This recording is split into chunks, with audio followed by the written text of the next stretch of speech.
स्वागत है दोस्तों आप सभी का आपके अपने चैनल आओ सीखे में। और आज मैं रेवोल्यूशन से संबंधित एक और वीडियो लाया हूँ, वाइट रेवोल्यूशन या श्वेत क्रांति। ठीक है, जैसा आप ऊपर देख सकते हैं। आज हम पढ़ेंगे श्वेत क्रांति के बारे में कि ये कब हुई, क्यों हुई और इसके जनक कौन थे। जैसे हरित क्रांति पढ़ी थी हमने। जिसने हरित क्रांति वाली वीडियो नहीं देखी है, ग्रीन रेवोल्यूशन वाली वीडियो नहीं देखी है, तो प्लेलिस्ट बना रहा हूँ मैं, रेवोल्यूशन वाली बनाई है, तो उसमें जाके आप देख सकते हैं। ठीक है, तो शुरू करते हैं आज व्हाइट रेवोल्यूशन या श्वेत क्रांति। जैसे आप ऊपर देख सकते हैं श्वेत क्रांति। ठीक है, इसका अलग अलग और भी नाम है। क्या क्या नाम है वो देखते हैं हम। क्या नाम है श्वेत क्रांति को? इंग्लिश में कहते हैं हम white revolution, WHITE, white revolution.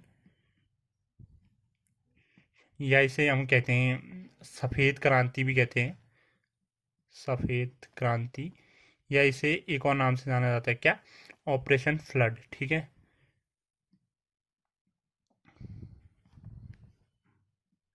Operation flood के नाम से भी जाना जाता है। तो सबसे पहले जैसा लिखा है संबंध, कि इस क्रांति का जो संबंध है वो किससे है? दुग्ध उत्पादन में वृद्धि से है। ठीक है, दुग्ध उत्पादन में हमें वृद्धि लाने से इसका संबंध था। ठीक है, उस समय। और इसके जनक कौन है? वर्गीस कुरियन को कहा जाता है, डॉक्टर वर्गीस कुरियन को कहा जाता है। इसका जनक क्यों कहा जाता है, ये सारी बातें मैं आपको अभी आगे वीडियो में बताऊंगा। ठीक है, जब स्वतंत्रता से पहले जो था, 31 अक्टूबर 1946 को जो था, एक कंजरी नाम की जगह है, वहाँ अमूल की कैटल फील्ड फैक्ट्री की स्थापना करी थी श्री लाल बहादुर शास्त्री जी ने। जैसे मैंने लिखा है देखो, अमूल की कैटल फील्ड फैक्ट्री की स्थापना लाल बहादुर शास्त्री ने 31 अक्टूबर 1946 को करी थी। ठीक है, यानी कि ये तो डन हो गया कि जो दुग्ध से संबंधित या दूध से संबंधित कुछ भी चीज़ें थी वो स्वतंत्रता से पहले ही चलने लग गई थी। ठीक है, और उसको चलाने का श्रेय देख लो लाल बहादुर शास्त्री जी ने शुरू कर दिया था। ठीक है, जो लाल बहादुर शास्त्री जी थे, उन्होंने जो थे न केवल ये इसकी स्थापना ही करी थी, बल्कि जो थी दूध से संबंधित उनके जो भी सफलता होगी बाद में, उनको इस पे भी बहुत मतलब अपना विश्वास था, बहुत रुचि थी इस चीज़ पे कि हाँ भाई इस पे मतलब होगा और मैं करूँगा इस पे वाली बात। तो इसलिए उन्होंने जो था वहाँ के जो ग्रामीण लोग थे उनके साथ एक रात बिताई। और जो हमारे जैसे मैंने बोल दिया जनक वर्गीस कुरियन थे, उनके उनके साथ पूरे देश में घूमे और ग्रामीण जो भी इलाके थे वहाँ साइड को गए और वहाँ के लोगों से सलाह वलाह ली उन्होंने। मतलब सलाह क्या ली, मतलब पता करा कि कैसी सिचुएशन है, क्या है करके, गांव घरों में करके उस समय। तो मतलब क्योंकि जो था उस समय जब भारत आज़ाद होने के बाद भी जो थे गांव की स्थितियां कुछ अच्छी नहीं थी। क्योंकि तो हमको जो थी गांव की स्थितियां अच्छी बेहतर बनानी थी। तो इसलिए जैसे हरित क्रांति आई, क्यों, और श्वेत क्रांति आई। ये दो क्रांतियां जो थी, ये हमारे भारत में उत्पादकता बढ़ाने के लिए आई थी, क्योंकि उस समय जो भारत की स्थिति थी अच्छी नहीं थी। ठीक है, इन चीज़ों में। ठीक है, तो जो था श्वेत क्रांति जो आई थी वो दूध के उत्पादन बढ़ाने के लिए थे। क्यों? क्योंकि उस समय जो भारत था, भारत जो था वो बाहर के देशों से क्या लेता था? दूध लेता था। ठीक है, दूध का आयात करता था बाहर के देशों से। ठीक हो गया, तो उसके लिए हमको क्या पड़ता था? बहुत ही आर्थिक नुकसान उठाना पड़ता था कि वो लोग बहुत महंगा देते थे मतलब वहाँ से। तो इसलिए देश में दूध के उत्पादन को बढ़ाने के लिए क्रांति लाई गई थी, श्वेत क्रांति। ठीक है, ताकि हमारी आर्थिक स्थिति अच्छी हो सके और हमें बाहर से आयात ना कर सके। उसी का परिणाम है, देखो आज हम नंबर वन है पूरे विश्व में, किस में? दूध के उत्पादन में। ठीक है, कोई आगे नहीं है हमसे। इसलिए कि हम ने इतनी क्रांतियाँ करी और ये चीज़ें हुई थी और सब कुछ हुआ, इसलिए जो थे हम अब नंबर वन पे हैं। अभी तक का कोई भी ऐसा देश नहीं है जो हमसे जस्ट जस्ट पीछे भी हो, बहुत पीछे हैं अभी तक के। ठीक है, तो अब मैं आगे बढ़ता हूँ। इस क्रांति का जैसे मैंने बता ही दिया था, दुग्ध उत्पादन में तेजी लाने से है। ठीक है, डन हो गया। इसका कारण जो था, स्वतंत्रता के बाद देश के जो भी ग्रामीण का विकास था, जैसे मैंने बता दिया, उसका महत्वपूर्ण हो गया था। ग्रामीणों का विकास होना बहुत महत्वपूर्ण हो गया था। तब जो था फसल के लिए फसल ही एकमात्र समस्या नहीं थी। जैसा हरित क्रांति कर दिया था, वो फसलों से संबंधित थी, बट एक समस्या बस फसल ही थोड़ी थी, और भी तो थी ना।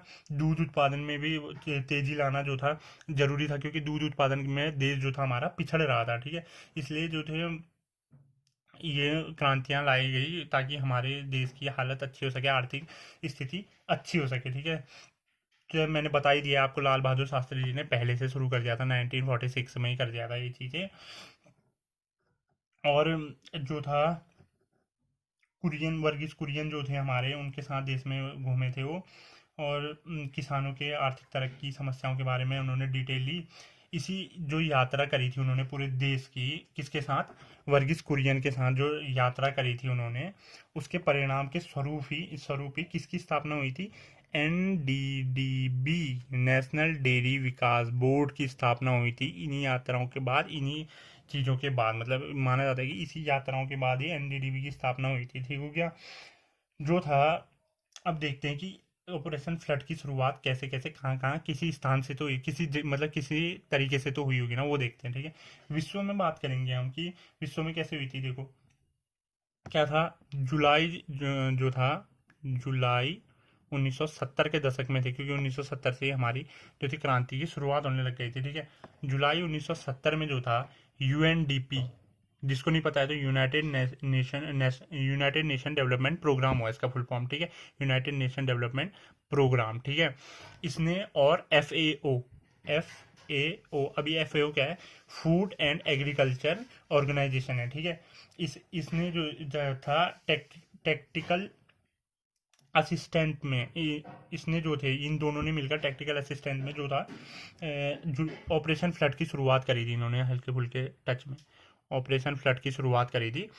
और जो था बाद में भारत में जो था, भारत में राष्ट्रीय डेयरी विकास बोर्ड की जो 1965 में गठित हो चुका था, इसके द्वारा ही ऑपरेशन फ्लड की शुरुआत की गई थी। ठीक है, और अब बोलते हैं हम कि इसके बाद क्या क्या स्थापना हुई थी। जैसे अमूल, जो हम आजकल देखते हैं कि अमूल दूध ना, अमूल दूध आते रहता है आजकल, अमूल दूध बहुत चलता है। ठीक है, अमूल दूध पीता है इंडिया।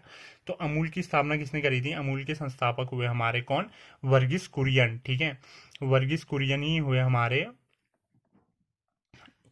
वर्गीस कुरियन हुए जो हमारे अमूल के संस्थापक में वर्गीस कुरियन आते हैं। ठीक है क्या, इन्होंने जो था ये इस कंपनी की स्थापना करी थी, जो देश में सबसे ज़्यादा दूध उत्पादित करने वाली कंपनी है अभी में, वर्तमान में। ठीक हो गया, और इसीलिए इन्हें जो था श्वेत क्रांति का जनक भी कहते हैं, क्योंकि इन्होंने बहुत से काम करे थे। और एनडीडीबी का चेयरमैन भी इन्हीं को बना दिया गया था। ठीक है, वर्गीस कुरियन को, क्योंकि इन्होंने इतने काम करे थे इससे रिलेटेड। ठीक हो गया,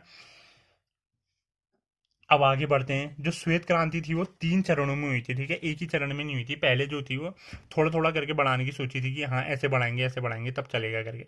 अब अगर ऑल टोटल देखा जाए तो ये हुई थी 1970 में शुरू, और 1996 में ख़त्म हुई थी श्वेत क्रांति। ठीक है, इसका जो पहला चरण चलता है वो चलता है किस कब से, 70 से 77 तक का।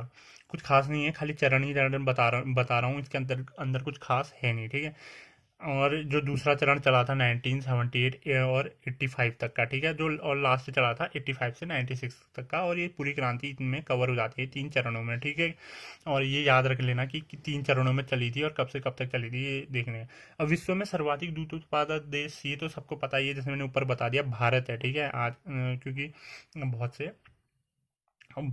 से हमने करी इसमें, मतलब बहुत से लोगों ने महत्वपूर्ण भूमिका निभाई थी भारत को आगे लाने के लिए दूध उत्पादन में। ठीक है क्या, और सर्वाधिक दूध उत्पादक में तो ठीक है भारत है, क्योंकि दूध उत्पादित कर दिया। ठीक है, और सर्वाधिक दुग्ध उत्पादों का उत्पादकता देश कौन है, देख, दुग्ध उत्पादों मतलब देखो, जैसे दही हो गया, पनीर हो गया, घी हो गया, इन चीज़ों के उत्पादन में भारत नहीं आ गया। भारत बस दूध के उत्पादन में आ गया है। और इन चीज़ों के पनीर वनीर, इन चीज़ों के उत्पादन में डेनमार्क जो देश है, और डेनमार्क जो है वो सबसे आगे है। ठीक है क्या, और नेशनल डेयरी रिसर्च इंस्टीट्यूट जो है, ये कहाँ है, करनाल हरियाणा में। यहाँ जो है दूध पे रिसर्च करते रहते हैं। 1955 में इसकी स्थापना हुई थी। तो जैसे मैंने ऊपर बात करी कि दूध आयात करने में ठीक हो गया कि भारत को पहले हानि होती थी, आर्थिक हानि। ठीक हो गया, इसलिए हमने श्वेत क्रांति चलाई थी। बट कुछ इसके तो वैसे हानियाँ कुछ हुई नहीं इस क्रांति के साथ, फायदा हुआ, हमारे दूध उत्पादन में बहुत ज़्यादा वृद्धि हुई। हानि बस पहले पहले ये हुई कि क्या हुई कि जो बाहर के जो पशु थे, ठीक है, जो विदेश के पशु लाए हम अपने देश में ताकि वो ज़्यादा उत्पादन कर सके। पता ही है कि बाहर की गायें ज़्यादा दूध देती है, और जो इंडिया की गाय के लिए है, अमेरिका में टी कप काउ काउ शब्द का यूज़ किया जाता है। क्या, टी कप काउ, इस शब्द का यूज़ किया जाता है। और ये पूछा भी गया है कि टी कप काउ का यूज किस देश के गाय के लिए किया जाता है करके। भारत की गायों के लिए किया जाता है, अमेरिका करता है। ठीक है, टी कप काउ करके कहता है वो। ठीक है, तो जो पहले हम लोग बाहर से गायें लाए थे जो दूध तो बहुत ज़्यादा देती थी, पर उसके जो रख रखाव था वो बहुत ही टफ हो जाता था हमारे लिए, ठीक है। क्यों टफ होता था? क्योंकि यहाँ की जो भी परिस्थितियां हैं मौसम से रिलेटेड या अन्य किसी चीज़ से रिलेटेड, उसमें वहाँ के जो जानवर होते हैं, मतलब बाहर के जो गायें होती थी, वो ज़्यादा सर्वाइव नहीं कर पाती थी। तो उसके लिए हमको अनुकूल परिस्थितियां बनाने के लिए बहुत ही ज़्यादा रुपए लगाने पड़ते थे। तो इससे जो थी आर्थिक समस्याएं उत्पन्न होने लग गई थी, ठीक है। तो बाद बाद में तो फिर भारत में बहुत ज़्यादा गायें हुई, तो बढ़िया गाय गौ माता हुई, तो बढ़िया करके ज़्यादा दूध उत्पादन होने लगा, तो बाहर की गायों का यूज़ कम हो गया, ठीक हो गया। अब तो बहुत ही, चलो बहुत ही फ़ायदा हो गया है इन चीज़ों में, दूध के उत्पादन में। तो इसलिए भी जो था, थोड़ी समस्या हुई थी थोड़े समय के लिए कि वो बाहर की गायों का रख रखाव जो था वो थोड़ा सा टफ होने लग गया था, ठीक है। तो इसलिए जो था उस समय थोड़ी सी हानि आई। तो ये था दोस्तों ऑपरेशन फ्लड के बारे में। कि और इससे जो क्वेश्चन पूछे जाएंगे वो क्या पूछे जाएंगे, राष्ट्रीय डेयरी विकास बोर्ड की स्थापना कब हुई, एनडीडीबी की स्थापना यानी कि। और ये तो ज़्यादा पूछा नहीं जाता है, ये मैंने आपके खाली जनरल नॉलेज बढ़ाने के लिए बताया है। और ये जनक पूछा जाता है, वर्गीज कुरियन, ठीक हो गया। क्रांति की शुरुआत पूछी जाती है 1970, ये चीज़ें। और क्रांति कितने चरणों में थी ये भी पूछा जाता है, 3 चरण हो गए, ठीक हो गया। बस। और विश्व में सर्वाधिक दूध उत्पादक देश, ये पता ही है। जो सर्वाधिक दुग्ध उत्पादों का उत्पादक देश कौन है? डेनमार्क है। नेशनल डेयरी रिसर्च इंस्टीट्यूट, ये भी पूछा जाता है, 1955 में स्थापना हुई थी, करनाल हरियाणा, ठीक हो गया। और ये भी याद रख देना कि टी कप काऊ का प्रयोग किस देश की गायों के लिए किया जाता है? भारत की गायों के लिए टी कप काऊ का प्रयोग किया जाता है। तो आज की वीडियो कैसी लगी कमेंट में बताना, और लाइक शेयर सब्सक्राइब कर दो। तो मिलते हैं अगले दिन अगली वीडियो के साथ, तब तक के लिए बाय बाय।